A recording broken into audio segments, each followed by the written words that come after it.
Está no ar mais um A Contrapelo, seu podcast de ciências humanas. Esta lucha es por otra civilización.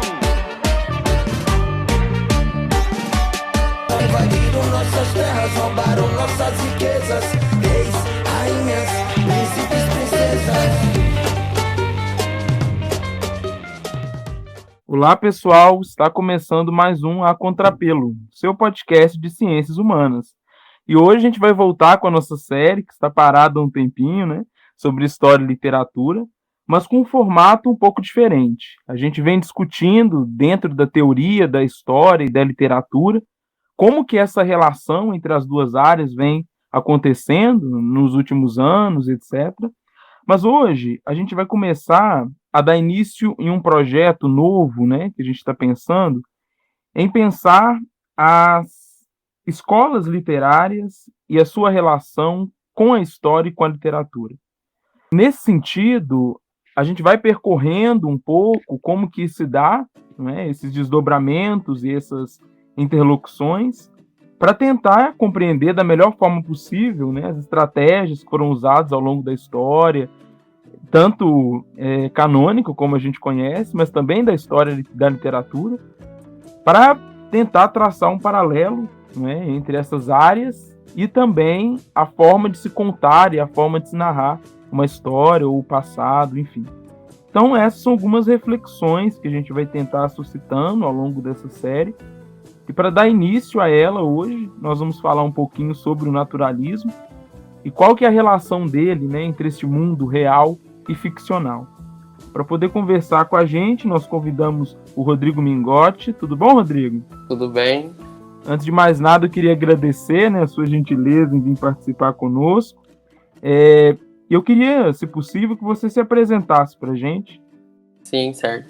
Bom, primeiramente eu gostaria de agradecer novamente o convite, né, ainda mais nesse mundo que a gente está vivendo de distanciamento, e a gente acaba tendo uma visão mais distante, né? Distante da academia, justamente porque não pode estar de corpo presente, né? Então o podcast e outras mídias mais, elas servem então para a gente disseminar esse conhecimento da academia, não só para quem está presente ali dentro, mas também para quem é de fora, justamente para chamar a atenção para as ciências. Bom, eu começo me apresentando. Eu sou formado em letras, né, e desde a graduação eu realizo pesquisas científicas na área da literatura comparada, né, principalmente nas relações Brasil-França, né, e no mestrado, atualmente, que eu sou aluno de mestrado, já estou para defender, né, eu faço mestrado em letras também aqui na Unesp de São José do Rio Preto, né, no estado de São Paulo, e eu pesquiso especificamente, ainda com o teor da literatura comparada, mas eu pesquiso especificamente o naturalismo brasileiro, né, e um escritor naturalista que se encontra apagado pela crítica, pela história literária, que é o Pedro de Castro do Canto e Melo, né, conhecido somente como Canto e Melo. O seu romance Alma e Delírio, que foi o primeiro romance publicado por ele, que tem assim, um forte teor naturalista, né, só que é pouco falado, né, pouco se fala sobre ele nos livros de história ou crítica literária, mas que tem sim uma relevância para o contexto da literatura brasileira. É muito interessante, Rodrigo, porque muitos autores, assim, né, nessa viradinha do século, por a gente ter um excesso de produções no final do século XIX, início do XX, a gente acabou dando muito destaque a alguns escritores, né, e infelizmente marginalizando outros tantos, que também têm uma importância, como você está bem colocando, muito grande, né, na história literária brasileira. Sim, exatamente. Justamente por conta não só dessa grande produção que começa a aumentar, né, no final, na virada do século XIX para o século XX, né, mas também por conta de outras questões, né, de questões estéticas. Então, um romance que se filia a uma questão estética já passada tende a ficar ultrapassado, tende a ficar esquecido, como foi o caso do Canto e Melo, que é a tese que eu defendo na minha dissertação. Entendi. E recentemente você também ministrou um curso, né, sobre essa relação de história, literatura, dentro dessa perspectiva do naturalismo. Você quer comentar um pouquinho? Sim, justamente eu trabalho na área, né, da relação história, cultura e literatura, mas eu nunca tinha pensado, então, em especificar mais, né, essa relação entre a história e a literatura. Mas aí surgiu a oportunidade, né, eu encontrei a oportunidade de ministrar esse curso na UFPR. Foi uma experiência muito boa, que abriu assim, outros caminhos para minha dissertação também, né? E nesse curso em específico, eu procurei mostrar que existe sim uma relação muito maior do que a gente imagina, né, entre os campos da literatura e da história, né, que elas são próximas em diversos contextos, né, em diversos âmbitos de análise, né? Então, por exemplo, a verossimilhança que a gente conhece só no meio literário, ela também está presente no meio histórico se a gente for olhar por um outro caminho. Que se a gente for olhar, por exemplo, o caminho de que o historiador, quando ele constrói uma narrativa histórica, né, principalmente do passado, ele está colocando ali baseado em alguns dados e algumas fontes que ele encontrou, né? Só que não é uma verdade 100%, né? Não é uma certeza 100%, porque existem certos ecos, como, por exemplo, dados incompletos, né, ou construções ali incompletas, danificadas, e por aí vai, um caminho diverso. Então, ele constrói também uma verossimilhança, né, que seria uma representação da realidade. Não existe uma realidade histórica 100%, né, uma verdade 100%, com 100% de certeza. Então, a história e a literatura, elas se encontram em diversos caminhos, como esse, por exemplo, da verossimilhança, né, de uma necessitar da outra, de uma representar a outra, né, de diversas formas. O legal é que a literatura, ela assume de imediato essa ficcionalidade, né? Não tem tanto problema e nem preocupação Sim. em provar o contrário. Agora, a história, como você está bem colocando, a gente parte de uma narrativa também, que é de fatos, né, uma narrativa do passado, mas que é construída e reconstruída constantemente. Mas a gente tem um medo de assumir isso, né? A gente precisa a todo momento comprovar o contrário, né? É exatamente como você colocou, que um escritor, né, no campo literário, ele não tem um compromisso com o real, né? Ele tem, então, uma maior liberdade de ficção. Já o historiador, para construir uma narrativa histórica, ele tem, sim, um compromisso com o real, um compromisso com essa verdade, né? Então, eu acredito que, assim, existe um peso maior sobre quem escreve uma narrativa histórica, sim. É verdade. E uma cobrança social também, né? Também, eu acho que isso que a gente, né, começa a pensar aqui agora tem tudo a ver com o surgimento do naturalismo, porque, como eu coloquei no início aqui da minha fala, essa nossa série, ela pensa em falar sobre as escolas de maneira geral e a relação dela entre a literatura e a história, a sociedade, enfim. E o naturalismo, coincidentemente, surge justamente no século XIX, junto com o realismo e outras, né, escolas literárias, e ele parte, né, e surge num momento de muita criação científica, né, o desenvolvimento da história e de tantas outras áreas da ciência, dentro da própria literatura também, né, a gente vê o surgimento da literatura comparada e da própria teoria também no século XIX. Então é uma escola que surge no meio de muitas outras ciências, né, do seu período. Sim, é exatamente isso, né? Se a gente for levar em conta dessa questão histórica, né, dessa questão real, né, do real, realmente, o naturalismo ele surge na segunda metade do século XIX, na França, principalmente, né, em meio, realmente, a essas questões científicas, né, então, se fala, por exemplo, do Manifesto do Partido Comunista, né, que surgiu em 1848, a publicação da Origem das Espécies do Charles Darwin em 1859, a introdução ao estudo da medicina experimental do Claude Bernard, também nesse período. Então, determinismo, evolucionismo, darwinismo são, assim, as palavras-chave desse período que surgiu, né, diante dessa ebulição mesmo das ciências. E como qualquer estética que a gente conhece da literatura, ela surge, né, contrapondo a anterior. Então, se tinha um romantismo que trabalhava né, com essa ideia de ideais, né, de exageros, né, e não representava essa realidade, né, de forma, digamos assim, fidedigna, né, então não representava o homem e a sociedade.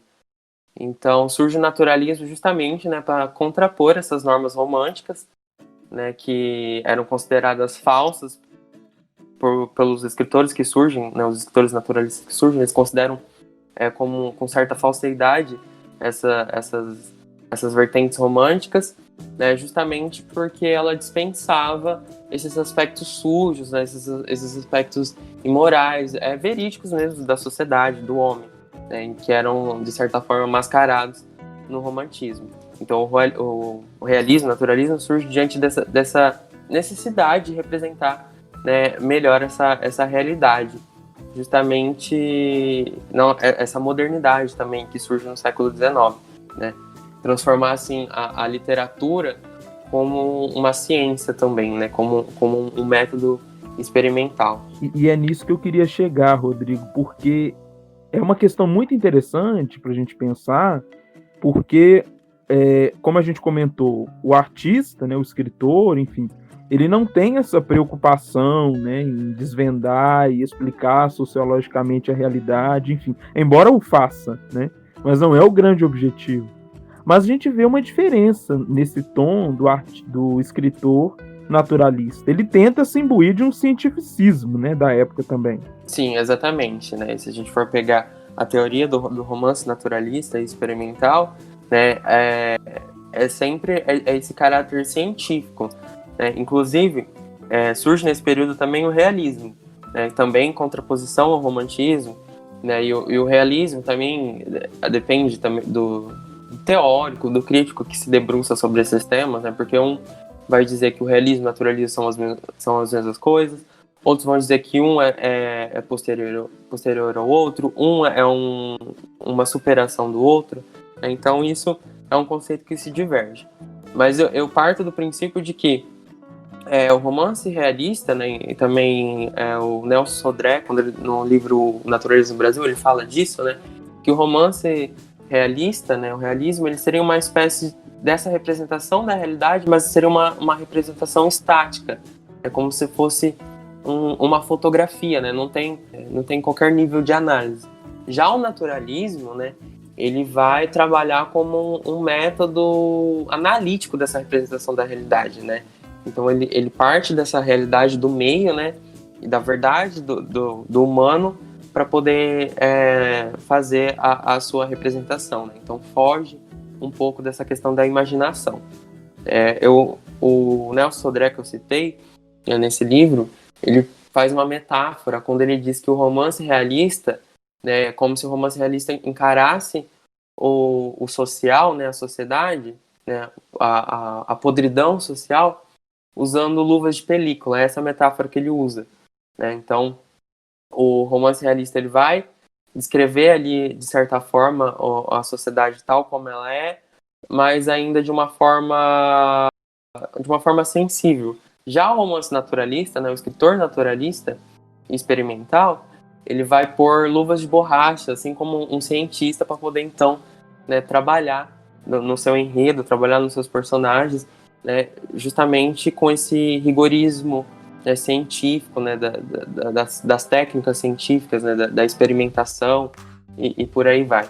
Então, por isso que também surgem, nessa época, né, nos romances naturalistas, alguns temas que antes eram mascarados pelo romantismo, que seria a violência, o vício, o adultério, a histeria, que foi muito representada no século XIX, a histeria feminina, né, que acreditava que só as mulheres apresentavam a histeria. Tem a questão da loucura, da pobreza, da miséria, do sexo. Então, todas essas questões, assim, referentes à realidade humana, né, que a gente não pode fugir disso. É isso que prezava, essencialmente, o romance naturalista, o romance experimental.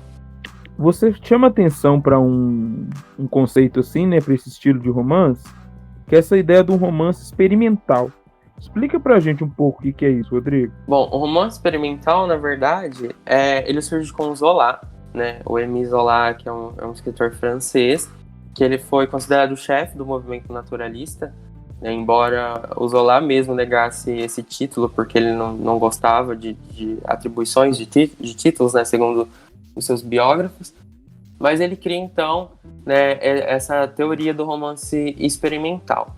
Porque o Zola, além de romancista, ele também foi teórico, né, ele escreveu algumas produções teóricas, alguns artigos, manifestos, que ele mesmo chama de manifestos, né, para tentar definir, né, essa teoria do que seria um romance naturalista.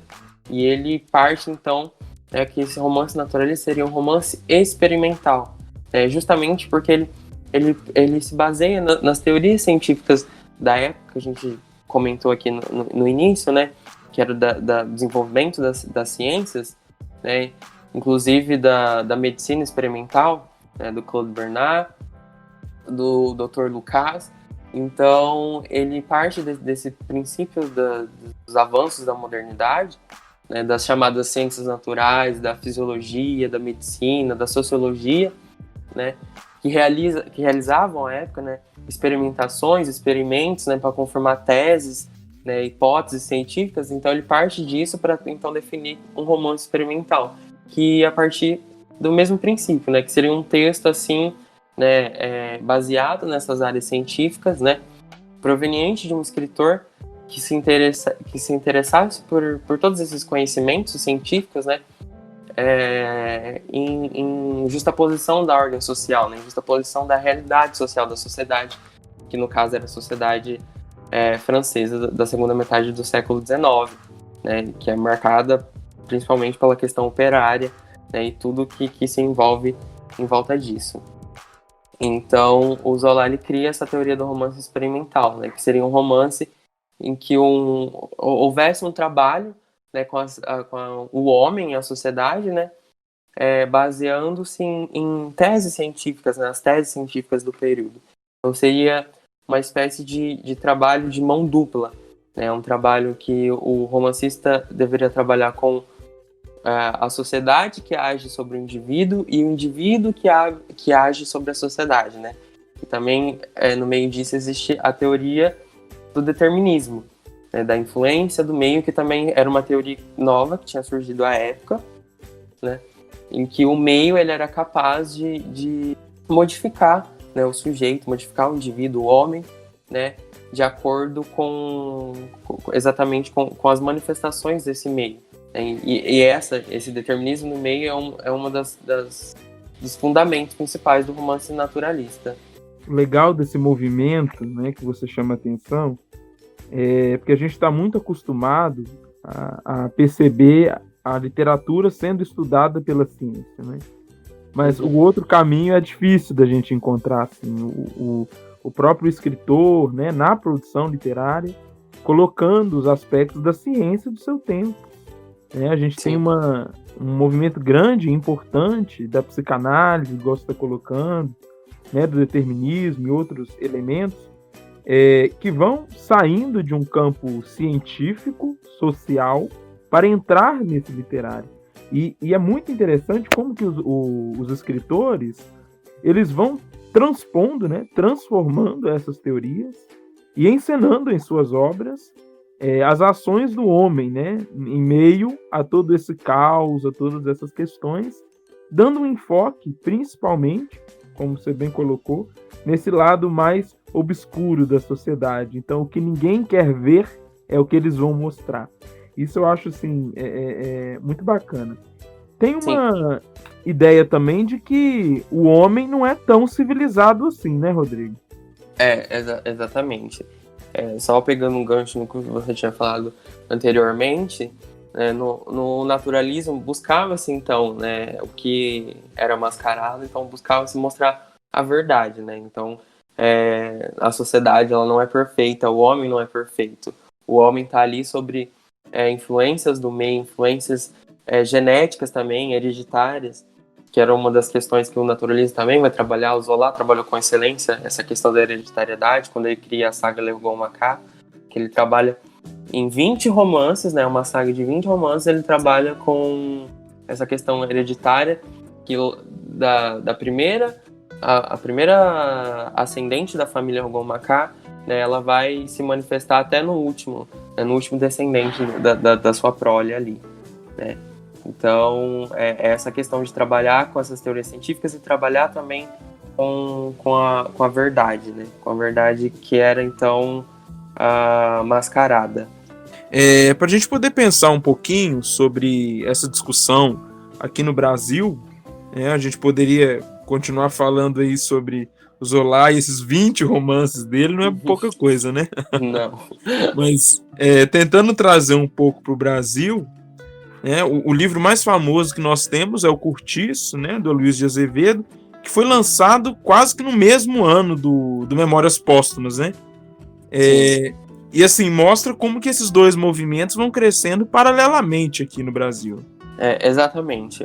O que acontece, na verdade, com o naturalismo no Brasil, que é uma das coisas que eu busco desvendar na minha dissertação, que é justamente, né, esse problema do naturalismo que chegou aqui, de certa forma, atrasado, né, e também ele teve uma passagem, assim, muito rápida pelo país, justamente por conta de um romantismo que ainda perdurava aqui no país. Então, na verdade, o naturalismo ele chegou aqui no Brasil cerca de 20 anos depois, né, quando as ideias lá na Europa já estavam se manifestando, né, já estava se consolidando, na verdade. Então ele demorou cerca de 20 anos, a vertente naturalista demorou cerca de 20 anos para chegar aqui no Brasil. E quando chegou, né, encontrou um campo um pouco difícil de atuação, justamente porque ainda o romantismo estava muito forte, muito, muito ligado aqui no Brasil. A Lúcia Miguel Pereira, no livro Prosa de Ficção, ela fala disso, né, que quando o naturalismo chega aqui no Brasil, ele encontra um romantismo que teimava em viver, né? Então, é o que justifica também um pouco essa questão do naturalismo, que não foi visto com bons olhos aqui no Brasil, né? Se a gente for pegar vários textos críticos que tratam do naturalismo, vão falar que ou ele foi uma passagem muito rápida, né? Ou foi uma espécie de cópia do naturalismo francês, né? Por que acontece isso também? Como eu disse, né, e você falou também da questão de dois romances, duas linhas paralelas ali, aqui no Brasil, né, no século XIX, justamente com o romantismo, tinha-se a ideia de buscar uma verdade, uma identidade nacional. Então nós temos, por exemplo, o romance indianista, né, que é em busca dessa identidade nacional. Não mais os brasileiros queriam se atrelar aos modelos europeus, principalmente os que vinham de Portugal, né? Então, isso fez com que o naturalismo tivesse uma recepção não muito favorável aqui no Brasil, né? Justamente por conta dessa percepção de busca de uma identidade nacional, de valorização da cultura nacional. Só que se a gente for levar em conta isso também, tem um certo erro em considerar apenas isso, né? Justamente, se a gente for ver alguns críticos que consideram os romances naturalistas brasileiros como cópias, né? Como cópias, digamos assim, falsas de um romance naturalista francês, de um romance naturalista português. Porque essa de Queiroz também muito contribuiu, né? Foi muito lida aqui no Brasil na época.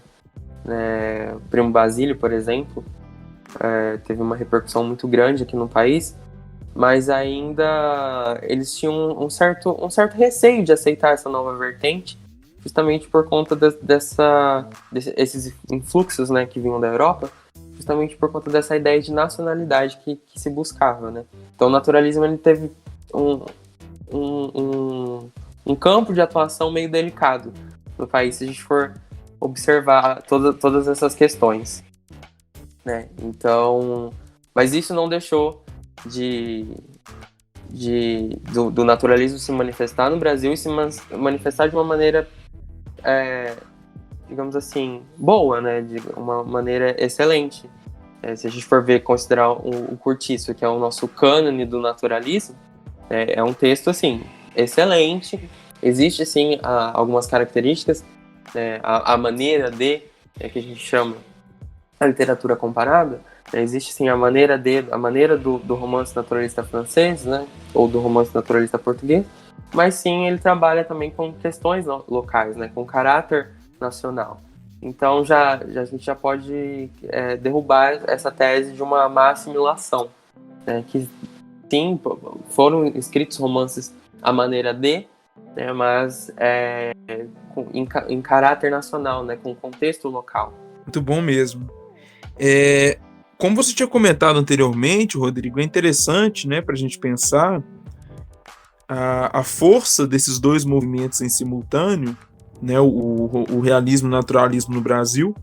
E esses tempos para trás eu estava lendo uma crítica, não vou recordar agora certinho a fonte, mas eu vou procurar e deixar na descrição aí para vocês, em que se falava que o naturalismo e o realismo em vários lugares, né, fora do Brasil, na Europa, muitas vezes são assimilados como um movimento só. Mas aqui no Brasil, tipo assim, né, o naturalismo como uma expressão do realismo. Mas aqui no Brasil isso foi quase impossível de acontecer por conta da figura do Machado. Né? Ele não se enquadrava dentro de uma ótica naturalista, então aqui no Brasil há a necessidade definitiva de se separar esses dois movimentos, assim, tão radicalmente. Né? Você chegou a ver algo sobre isso, Rodrigo? Não, exatamente sobre isso não. Mas no Brasil, sim, no começo, isso eu posso dizer, né, de acordo com meus estudos, que houve, sim, uma confusão entre essas duas vertentes, a do naturalismo e do realismo aqui no Brasil, né? Só que a que perdurou mesmo no Brasil, a gente pode dizer que foi a do naturalismo, né? Então, é como se o realismo ficasse um pouco apagado de certa forma, né? E o naturalismo se sobrepõe a esse realismo. Isso é a ideia mais ou menos que se teve à época, mas realmente são, como eu disse lá no começo, são coisas que se convergem, né? São duas vertentes que se convergem, mas também ao mesmo tempo se divergem. Existem características inerentes a uma e outra que às vezes não fazem parte da mesma do mesmo movimento. Por exemplo, um romance a gente pode encontrar sim traços do realismo, traços do naturalismo, como traços de outra estética, né? Mas a gente tem que se atentar a exatamente alguns pontos principais, a uma característica do realismo, por exemplo, a uma característica do naturalismo. Como eu disse, utilizando a metáfora do Sodré, né, que o realismo seria encarar a sociedade com essas luvas de película, mas sem, digamos assim, sem defender uma tese em cima disso. Já a do naturalismo, o naturalismo vai pegar as luvas de borracha e vai mexer, né? Então ele vai mexer nesse indivíduo, nesse meio social, né? E sobrepor teses científicas em cima disso para poder, né, defender então toda essa questão científica no romance. Então, a característica marcante assim do naturalismo, sem dúvidas, é o cientificismo. O realismo retrata a realidade, sim, mas o naturalismo, além dessa realidade, ele trabalha com essa realidade científica, né, com essas teses científicas. Eu fico instigado aqui, assim, né, quando você fala desse trabalho, né, do artista, no sentido de que ele mexe nas coisas, ele quer revirar as coisas, né? Isso deixa a gente sempre com uma coisa atrás da orelha para pensar como ele faz isso. E eu acho que nesse sentido seria interessante, Rodrigo, você falar para a gente um pouquinho da sua pesquisa e do romance que você está analisando, né? Ou dos romances, por ser uma questão comparada, né? Pelo que eu pude ver aqui, você está estudando as heranças do romance naturalista, o alcoolismo e distúrbios psicológicos em Alma em Delírio, né, do Canto e Melo. Mostrar um pouco para a gente como que ele faz isso, como que ele põe calça essas luvas e mexe nas coisas, né? Sim, sim. Bom, o Alma e Delírio, na verdade, brevemente sobre o enredo, ele trata, como se fosse um diário, né, em primeira pessoa, de um veterano da guerra, né, que participou, por exemplo, da Guerra do Paraguai, né, então ele se passa no espaço-tempo do século XIX, né, embora foi publicado somente no século XX, mas o espaço-tempo do romance é o século XIX, e o Cantemelo trabalha nesse romance, especificamente, a questão do determinismo do meio, né, a questão do alcoolismo e a questão da loucura, né? E a loucura que é proveniente do alcoolismo. E tudo isso eram as teses científicas do período, né? Começando pelo determinismo do meio, então o Cantemelo ele vai colocar esse sujeito, né, no ambiente de guerra e do pós-guerra, né? Então esse sujeito ele vai carregar consigo alguns traumas, né, dessa experiência, né? Esses traumas, por sua vez, né, levam esse personagem a ter o primeiro contato com o álcool, e aí que é a tese principal, né, do romance, que é essa questão do alcoolismo. Por quê? Porque no final do século XIX e também início do século XX, é quando se fala muito sobre essa questão do alcoolismo. É claro que, se a gente for pegar na história da humanidade, o alcoolismo ele existe desde muito tempo, né? Só que o termo alcoolismo mesmo, né, a tese de que o álcool na interação com o organismo afeta o indivíduo, ele só começa a surgir, né, no finalzinho do século XVIII e início do XIX, lá na França, né? Aí depois disso surgem as ciências psiquiátricas que se debruçam também sobre essa questão do alcoolismo, né? As ciências médicas que se debruçam sobre o alcoolismo, né? Mas aí no final do século XIX é quando se tem o auge dessa questão do alcoolismo, né? E todas as teorias em torno dessa questão, que são justamente se acreditava que o alcoolismo ele afetava a ordem psíquica do indivíduo, o alcoolismo com isso ele levava à loucura, né, que é um outro tema que eu trabalho, também levava à decadência moral, à decadência social, porque o sujeito em contato com o álcool, né, depois de ele desenvolver a loucura, ele vai se degenerando, né? Ele vai desenvolvendo outras doenças também. Acreditava-se que o alcoolismo tinha uma ligação com as doenças venéreas, né? Então, por exemplo, o alcoolismo gerava a sífilis, também doenças pulmonares, como a pneumonia, a tuberculose também. Acreditava-se que o alcoolismo resultava em todas essas doenças. Inclusive, o personagem Rogério Duarte, ele se torna louco e ele também desenvolve a tuberculose, também a pneumonia, né, diz que tem em alguns momentos, né.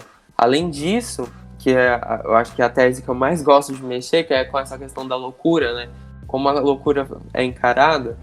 Então no século XIX também tem essa questão da loucura muito forte, não só lá na França, né, na Europa, mas também no Brasil, né. Nós temos aí no século XIX a construção do primeiro hospício do Brasil, que foi o Hospício de Pedro II, que foi fundado em 1841, mas só foi inaugurado em 1852. Né? Então tem toda essa questão também, surge nesse período no Brasil, né, posterior a isso, as teorias eugenistas, né, e também todas as teorias científicas em torno das ciências psiquiátricas.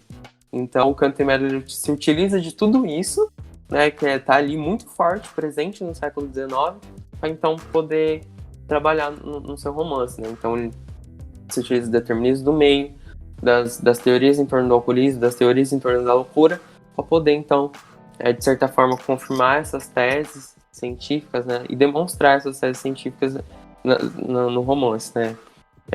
Nas linhas ou nas entrelinhas, que parte da gente também realizar uma análise mais profunda para poder entender todas essas questões. E o interessante disso também é que o Cantemelo, para sustentar todas essas teses dele, né, principalmente em torno da loucura, ele coloca uma dedicatória muito explícita no romance, que ele dedica ao Dr. Franco da Rocha. O Dr. Franco da Rocha ele foi um importante médico psiquiatra brasileiro, para quem estuda da quem é dessa área da psiquiatria, da psicologia, com certeza estuda o Dr. Franco da Rocha. E a época da publicação do romance, né, do Alma em Delírio, o Dr. Franco da Rocha ele era uma figura muito influente aqui no estado de São Paulo.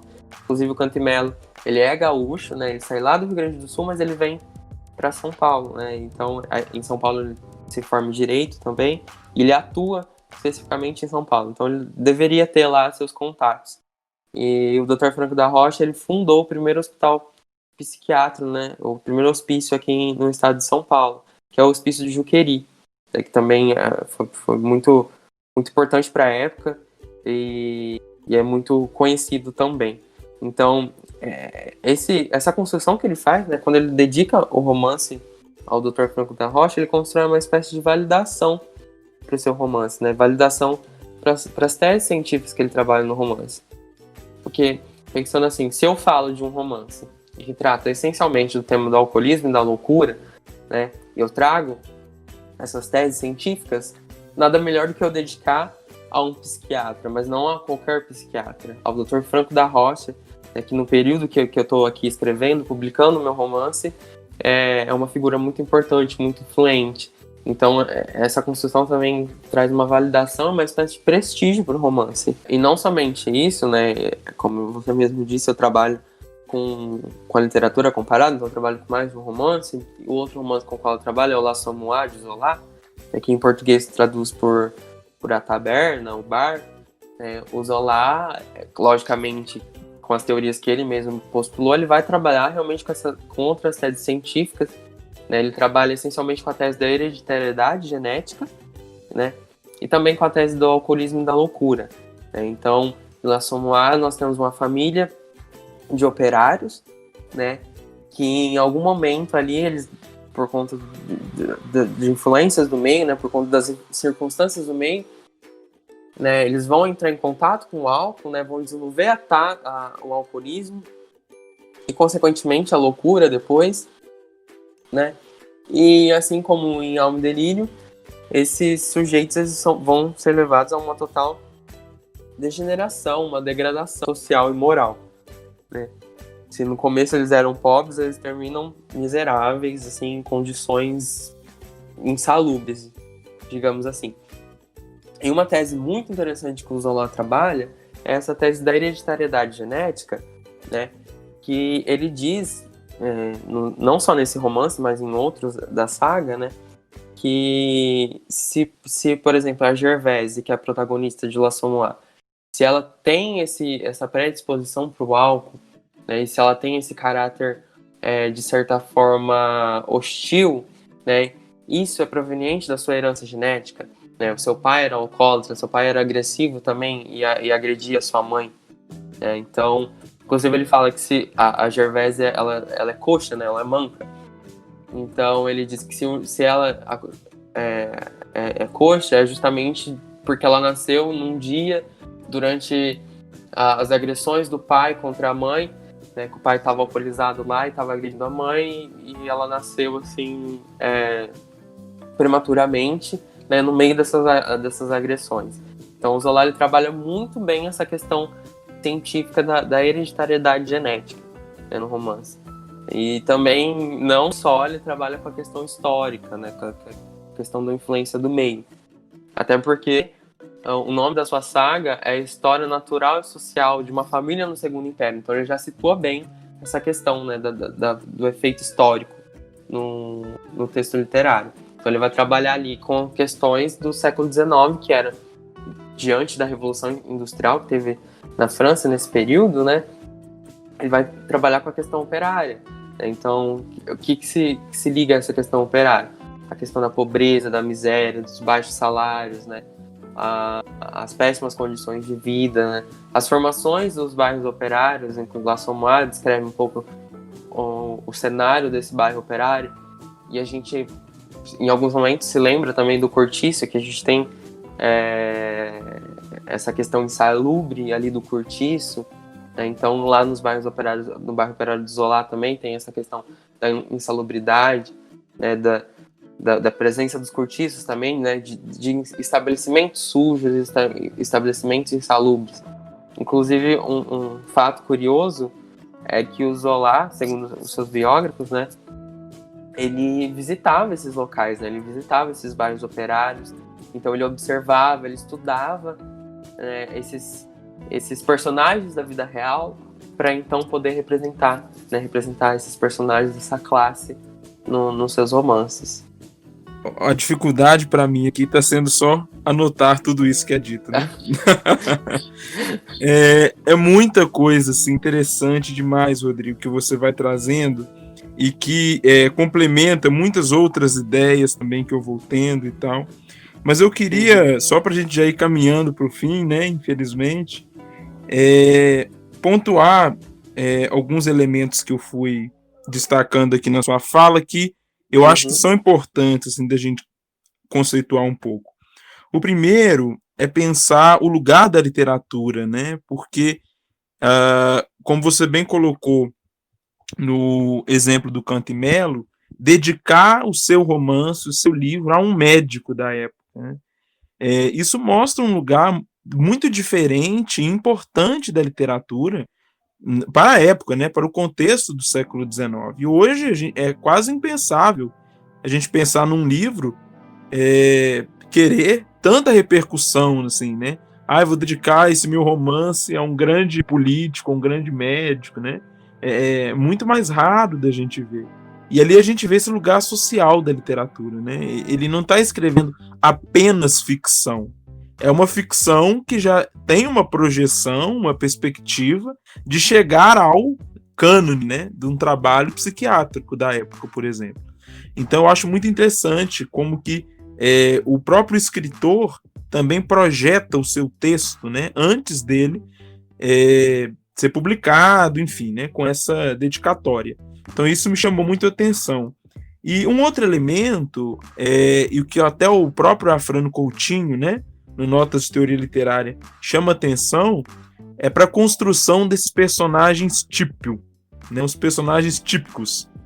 É um personagem que ele é formado por estereótipos, né? Ele já nasce predestinado por alguma coisa, ele já está dentro de um perfil pré-determinado e não dá para ele escapar dali, né?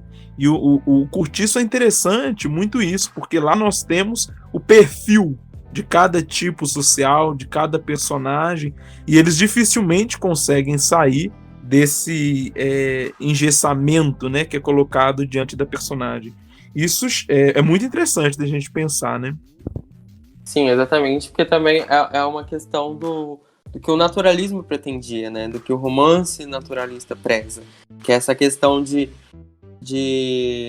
da vida do sujeito, ela é condicionada e o sujeito não tem como sair disso, justamente por conta assim, de N fatores. Como eu disse, pode ser um fator genético, hereditário, né? Pode ser um fator social, pode ser um fator condicional, né, dessa pessoa inserida num meio ali, né? Ou pode ser um fator histórico, político, social, né? Então, esse sujeito inserido num espaço-tempo, por exemplo, do Segundo Império Francês, né, que é o com o qual o Zola trabalha. Né? Quais são as manifestações que existiam, né, as características desse Segundo Império que vão afetar esse sujeito, que não deixa esse sujeito sair dessa condição. É exatamente isso que você pontuou. E falando um pouco do Afrânio Coutinho, o Afrânio Coutinho ele vai falar também dessa questão da realidade, né, da realidade na literatura.